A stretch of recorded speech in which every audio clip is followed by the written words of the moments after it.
Good evening and welcome everybody to another edition of Coach Vogelai's Corner. I'm David Stearns. Joined with me on the phone, as always, is Coach Aaron Vogelai for the UMBC Retrievers. Coach, a tough weekend loss on Super Bowl Sunday against Penn State. Why don't we just dive right into it and let's talk about what happened in that game. First period, 3 goals. You guys went down 3-0 after one, and two of the goals on a power play for Penn State, of course, a 5-on-3 that seems to haunt you guys because right after they scored on that 5-on-3, they had one waiting on the other side with that 5-on-4. Yeah, we didn't exactly get off to the start that we really wanted to. I actually thought the first 8-9 minutes actually went pretty well. I thought it was back and forth. I think we were starting to kind of control play, and Yossi took a penalty. It was an unfortunate. I didn't think he got him all that hard with the stick.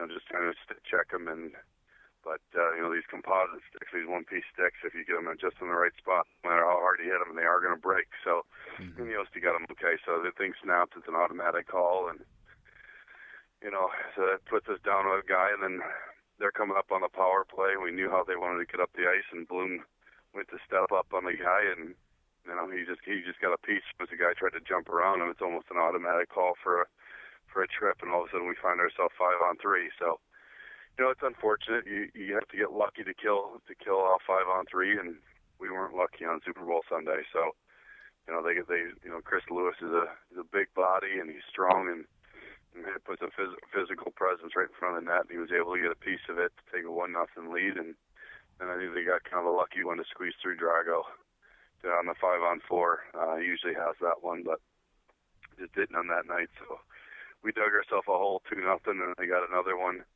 on a delayed penalty, on a 6-on-5 at the moment. So, it was unfortunate to start, and it is what it is. We made our bet. Now we'll have to lie in it and go to regionals. Well, before we move into what happened later on in the game, you and Coach Pellis had talked about the fact that you guys had to stay out of the box. If you guys had stayed out of the box and those penalties, didn't rear their ugly heads there early on in this contest, would this have been a different game in your mind? Because technically, after that first period, you guys were tied 1-1 all the way to the end. Yeah, I think we really picked it up. I think it's like that old phrase in boxing. You get punched in the mouth, you either get in or you get out, and we got punched in the mouth in the first period, and we definitely got in the fight. So. It's just unfortunate. It's 20 minutes too late. I mean, you can't play 20 minutes or 40 minutes in these games. You got to play a full 60. And Penn State played a full 60. We played 40. The team that plays 60 usually wins it. So, I tip my hat to Penn State. They had a great game plan, and they played extremely well. Now, given how you guys handled the 5-on-3 and then the 5-on-4, are you concerned about your penalty kill going into the weekend against Navy and the matcha playoffs that come up on the other side of that going into regionals? Always. I'm always concerned about our penalty kill. I don't think that we've done a great job on it this year. Last year we were in the 90s, so we had an excellent penalty kill, and even though we're using a lot of the same guys, just that for whatever reason this year, it just hasn't worked out well for us. So, well, we've got to do a better job of that. That's for sure, because we're only in the 70s right now. Well, you guys did have a couple of power play opportunities. It seemed that Penn State played a physical but yet disciplined game, and they only took 2 penalties in this contest. You guys capitalized on the one opportunity, the first one that came early on in that second period with the Dan Durante power play goal. Your power play, could it have used more opportunities, or do you think that this was an evenly matched game? I think it was really evenly matched. I mean, we had 3 penalties called on us. They had 2 penalties. There was 5 penalties in a hockey game. I mean, I don't think you'll ever find anybody complain about a game that's fast-paced, hard-hitting like this one was, and only 5 penalties called throughout the entire 60 minutes. So, like I told you last week, I prefer a game that's 5-on-5. I mean, I think that we can dictate play a lot. I think we can play with just about anybody in the country 5-on-5.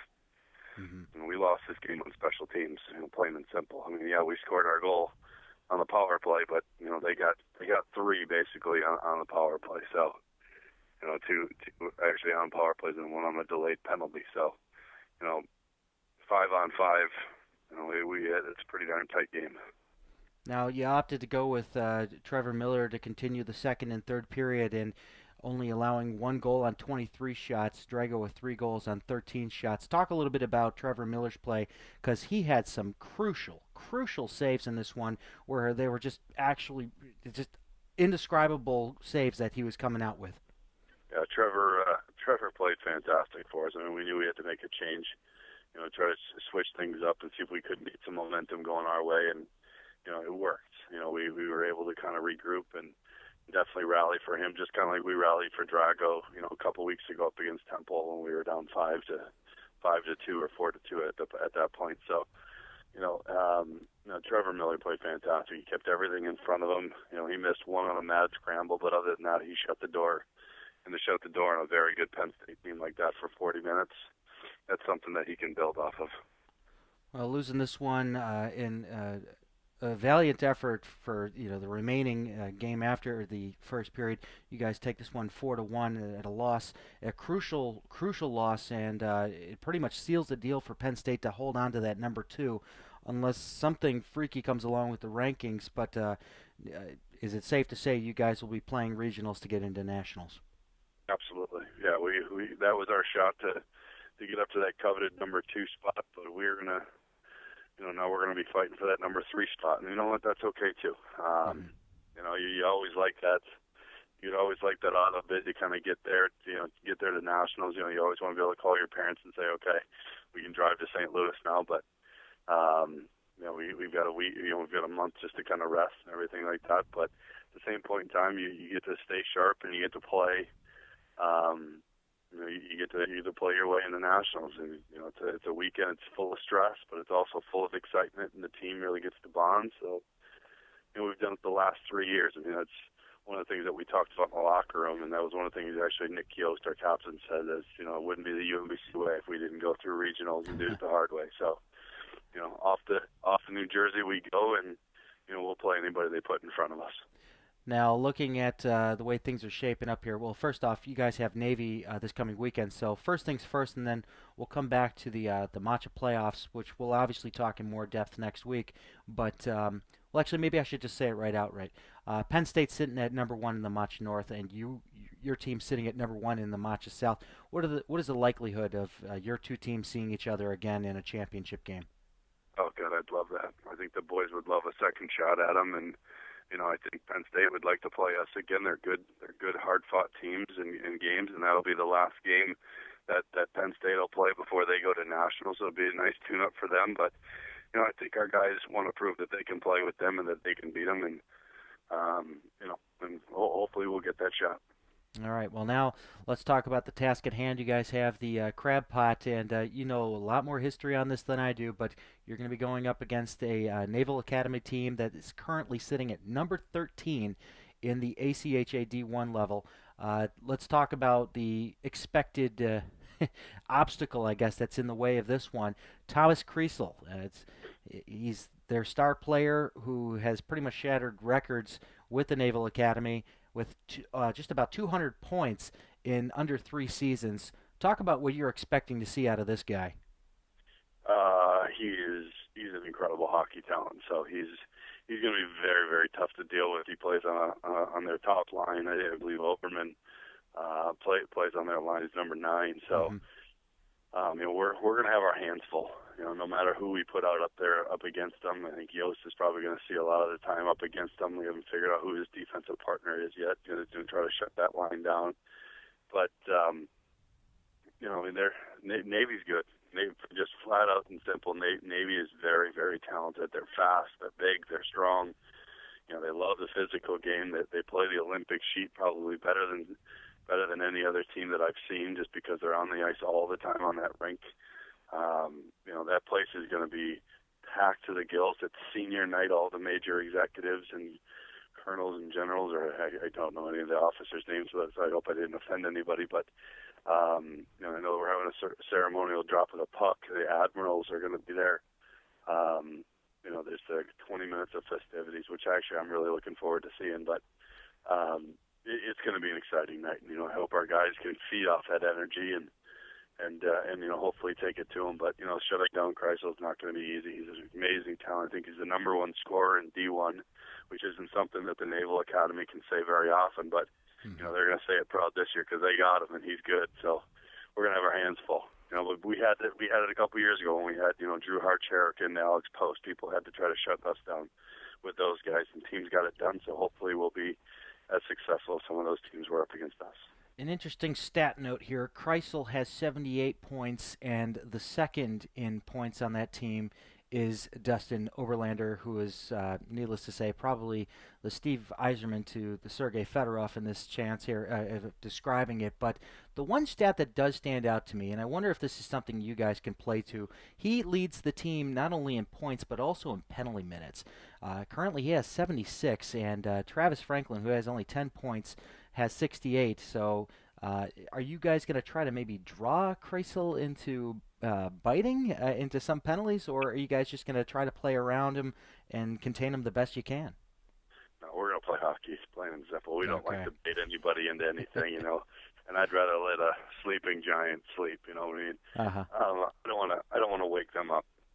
If we can pop a couple of goals and things like that, and keep the game kind of close and just keep ourselves in. I mean, these guys are trained. These guys are trained to, after their 4 years at the academy, they're going to go off and they're going to be the ones out there in the ships and up in the airplanes defending us, and making sure that we can live the way that we want to live our lives.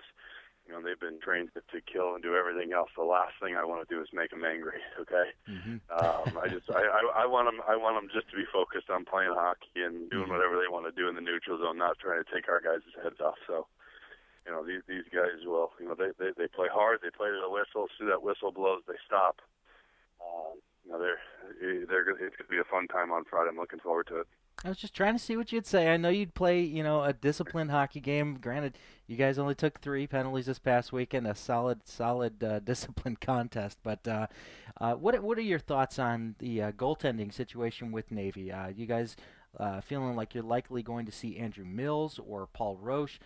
Because Mills posting up some solid numbers with a .234 goals against and a 92% save percentage, so nothing to shake a stick at. Who are you guys expecting in that, and how are you going to work your offense this week? Because you guys were stymied to 1 goal this past weekend. What are you going to do to adapt?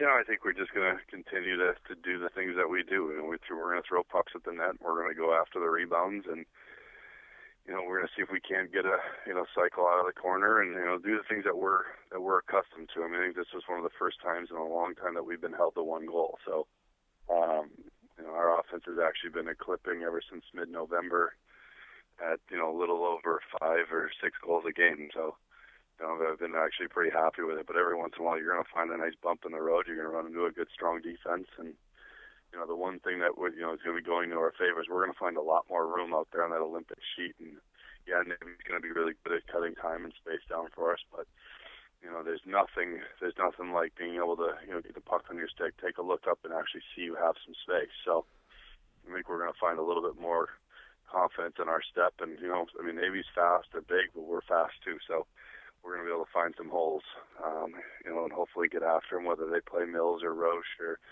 whoever they want to put in that. I mean, I'm going to expect they're probably going to play Mills, but you never know. Now, talk a little bit about the history of this crab pot. It's the 36th annual, and talk about where UMBC has fallen into this and how well they've represented, whether you were the coach or in the past before that. How well has UMBC shown in this crab pot? We have played in this actually once. This will be our second time. Oh, that's all. I thought it was more than that. Well, in my 4 years, okay. my first 2 years, we were not in the crab pot.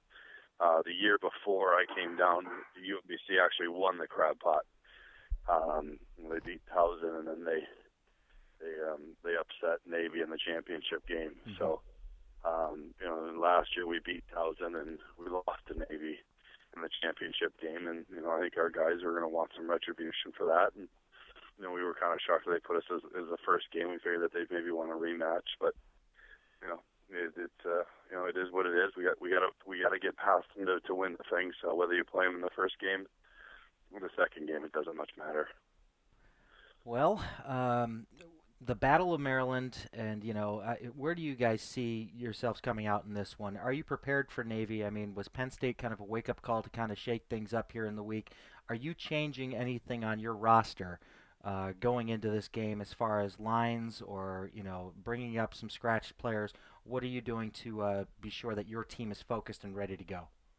I think we're going to kind of just keep things, set. I mean, I think we got a wake up call. You had to, you're going to lose games from here and there, and let's not forget that this team is extremely young. We have three people. We're only graduating three people, and yeah, it's three important people. But at the end of the day, it's 3 out of 26 kids. That means we've got 23 kids coming back next year that are going to have all these experiences and everything like that. So, you've got to walk through certain life lessons to really learn from it and get better. So we're going to take our lumps, and that's perfectly fine. It's what we're going to do in the next couple of weekends. That's really going to try to tell our story. It's not going to be the losses from from here forward or here back. But so it'll be interesting. But if we can make it through Navy, which is going to be a very true test. I think they're the best team in this tournament. I think we're the second best team in this tournament, but I think we're going to find out how much that difference is on Friday night. All right, let's get back to the regional picture. We'll slightly preview it here because I mean we got quite a few games between now and then, but let's talk about rankings here. Right now, as things stand, you guys are sitting at number 3.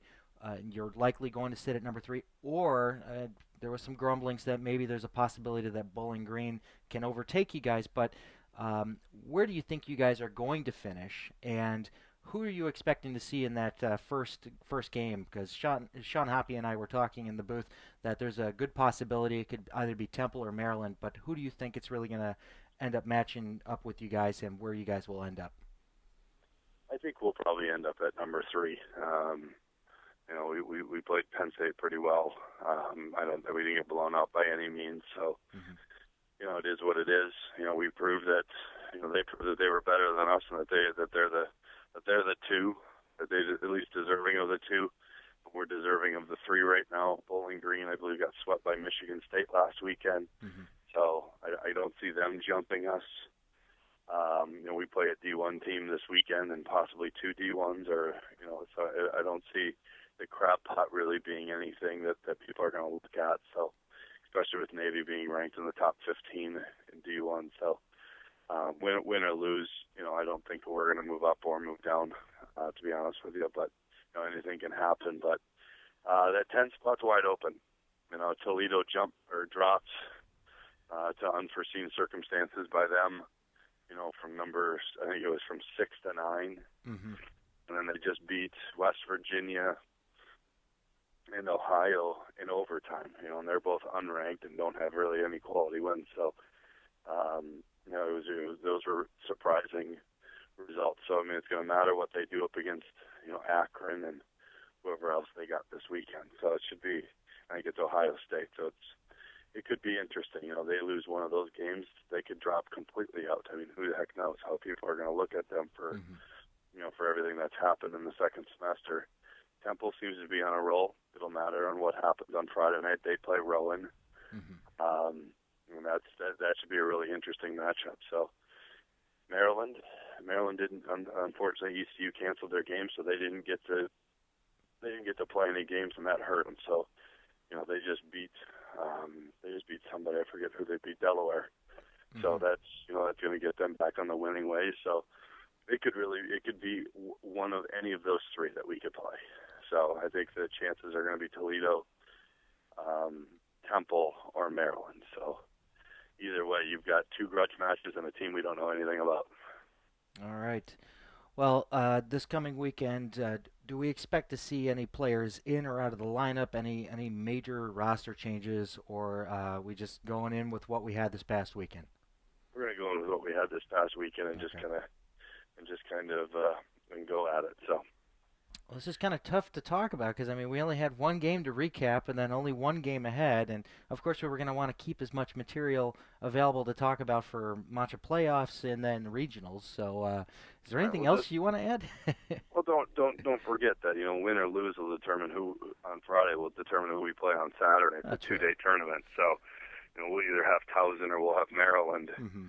on Saturday, and if that doesn't set the stage for UMBC Maryland,